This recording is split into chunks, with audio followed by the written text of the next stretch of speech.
buenas tardes. Estamos transmitiendo este lunes 3 de septiembre desde el despacho de la doctora Angie Arce Acuña, ubicado en Cartago, porque hoy queremos abordar un tema de trascendencia nacional y también de mucha actualidad relativo a la legítima defensa. ¿Y por qué decimos que es un tema de actualidad? Bueno, haremos referencia a los hechos ocurridos, lamentables hechos ocurridos durante este fin de semana en la comunidad de Naranjo, donde al parecer un ciudadano en aparente intento de defenderse posterior a un presunto asalto agrede a quien habría sido el asaltante, provocándole heridas muy graves que posteriormente derivan en la muerte de esta persona.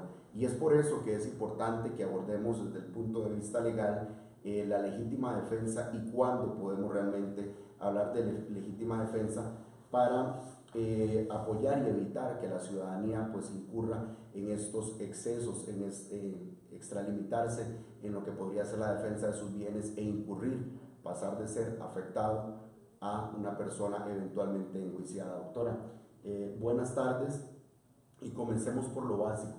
¿Cuándo podemos argumentar, cuándo podemos hablar de que estamos ante un hecho de legítima defensa y cuando yo como víctima de un asalto o de un delito puedo argumentar que incurrí en legítima defensa? Bueno, buenas tardes, Mario. Bueno, respecto a este tema tenemos que revisar el artículo 28 del Código Penal y existen a nivel del código dos requisitos. Primero, que sea una agresión ilegítima. ¿Qué significa que sea una agresión ilegítima? Que usted no tenga por qué soportarlo, ¿verdad? Que sea algo que va en contra de la ley.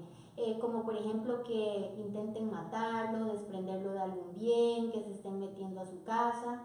Y lo otro es que debe existir una proporcionalidad a la hora de la defensa. Entonces, no es cualquier defensa como tal vez se ha querido o se ha entendido erróneamente, sino que debe existir una proporción en relación a la agresión y la persona. Y también tenemos que ver cuál instrumento tenga usted a mano y qué tipo de agresión esté usted recibiendo. Entonces, en ese caso también hay que ver cómo la repele usted y de qué manera pues fue usted atacado. Por ejemplo, si usted se encuentra solo y le sacan pues un arma, pues evidentemente usted podrá defenderse con un arma. Si la persona está indefensa y usted pues tiene una corporalidad mayor o es más alto y puede defenderse con su cuerpo, pues sería proporcional, ¿verdad?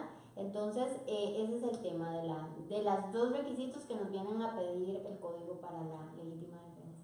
Retomando un poco lo que se conoce hasta ahora de este caso, y como indico lo usamos como referencia por su actualidad, al parecer el delincuente había huido y la persona lo busca, lo sigue y posteriormente causa la agresión.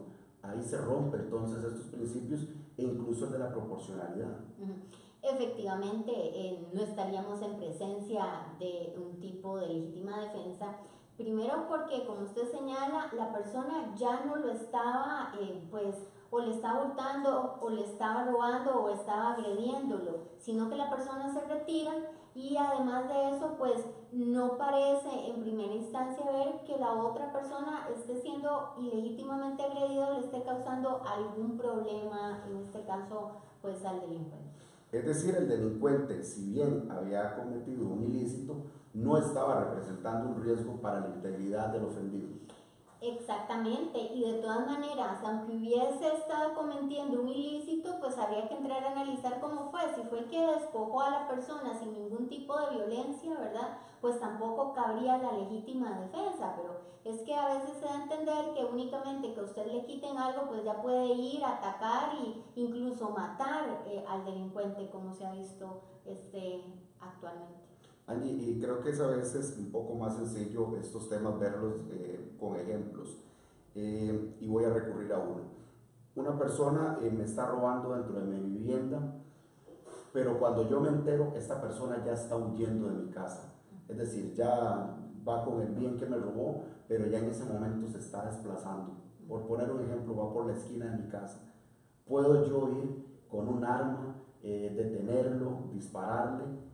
en esta circunstancia, bajo este ejemplo que expongo? No, evidentemente no, ya no estaríamos dentro del presupuesto que ya el legislador ha indicado. En este caso, más bien sería usted en ese momento en el que se convierte en un agresor en contra de la integridad de, en este caso, que sería la víctima, que sería la persona pues que cometió un ilícito en ese momento, porque usted lo hace únicamente para defenderse, ¿verdad? Incluso si esta persona entra dentro de su casa y entra desarmado, pues la gente ha pensado que usted puede llegar y matarlo. No, no puede ser así. Tendría que demostrarse que existe una desigualdad a la hora de la defensa. Ahora bien, por ejemplo, si estamos hablando quizá en el caso de una mujer que fuera delgada, pequeña, que se topa a un tipo con un arma, un delincuente, y tiene un arma de fuego, pues esa arma de fuego vendría a igualar en ese caso a la mujer en cuanto a su fuerza y a su ventaja. Entonces tendría que entrar ya a un tribunal a ponderar cuándo existe y cuándo no. También nos habla el artículo 28 y 29 sobre el exceso a la hora de la defensa. ¿Qué pasa cuando yo cometo un exceso? En este caso que usted nos plantea, no existe un exceso de la defensa, sino más bien existe una agresión con dolo a dañar, de acuerdo a lo que se ha visto en el video, a esa persona, ¿verdad? A esa víctima que se convirtió más bien en una víctima como fue atacada. Ahora, importante el término que usted usa, porque el presunto asaltante, aún eso no se determina, el presunto asaltante pasó a convertirse en víctima. Por lo tanto, a él obviamente lo asisten derechos, a sus familiares también, alrededor de un proceso legal que debe de plantearse ya de oficio por haber una muerte de por medio. Sí, es que, a ver, el ciudadano no puede tomar la justicia por sus manos. Si bien es cierto, pues este ciudadano se sintió agredido al ser despojado de un bien, pues en vez de utilizar la ley o los recursos que nos permiten en el país, pues se convierte en un imputado para convertir al otro en la víctima. ¿Qué es lo que deben hacer ahora? Bueno, sus familiares deben ir a poner una denuncia, sus familiares cercanos, ya si fuera su madre, su esposa, sus hijos, ante la fiscalía para pues que comience el OIJ a hacer una investigación y ver qué fue lo que sucedió con esta persona. Pueden acercarse a la oficina de atención a la víctima también para que le informen de sus derechos, de lo que sucedió, ¿verdad? Allí, muy importante, ¿qué línea más delgada nos puede hacer pasar de víctima a ser uno el victimario? Es decir, hay que tener mucho cuidado al tomarse la justicia por nuestra propia cuenta, porque ya vemos que los resultados son lamentables para ambas partes, en detrimento de la vida de una persona que perdió y una persona que ahora va a enfrentar un proceso judicial. ¿Cómo manejar esta situación? Bueno, primero tenemos que tomar en cuenta, si bien es cierto, existe un gran problema de seguridad ciudadana. Si vemos muertes todos los días, si vemos cómo matan a la gente decente por robar, ¿verdad? Esto no significa que sea la labor del ciudadano en hacer justicia con este tipo de personas, ¿verdad? Entonces hay que hacer conciencia de que nosotros no podemos tomar la justicia por las manos, agredir, y tampoco se puede dar este tipo de ejemplo a la demás ciudadanía. Hay que esperar en una respuesta pronta del gobierno de lo que está sucediendo, y por el otro lado pues de respetar tanto los derechos humanos tanto de la víctima como del imputado, ¿verdad? Podemos hablar de que hay una sensación de impunidad en medio de la ciudadanía. Se escucha continuamente, es que para qué los detienen si los sueltan al día siguiente. Es decir, el ciudadano se siente descuidado, si cabe el término, por parte de la administración de justicia y también de quienes tienen que ejercerla. Pero le retomo uno de los puntos que usted señala, no podemos como ciudadanía perder la cordura y buscar siempre resolverlo todo por la violencia y por nuestras propias manos. Sí, y da la sensación de que ya la ciudadanía está desesperada y que si el gobierno no hace nada, pues ciertas personas quieren seguir una línea de hacer justicia por sus manos, y no puede ser. Me parece a mí que más allá de una sensación es una realidad estadística, que tenemos 8 o 9 muertos no solo en carreteras, sino de forma dolosa, que ya también Costa Rica tiene una percepción a nivel mundial como un país violento. Tenemos las muertes de estas extranjeras en Tortuguero, tenemos la muerte en Cóbano. Entonces no es una simple sensación, es una realidad, y al gobierno parece que se le está saliendo de las manos no solamente resolver el problema de delincuencia, sino no dar una respuesta a la ciudadanía, y vemos este tipo de personas que no es lo normal actuar así, pues que van a atacar a los delincuentes, que tampoco es correcto la forma en que se hace.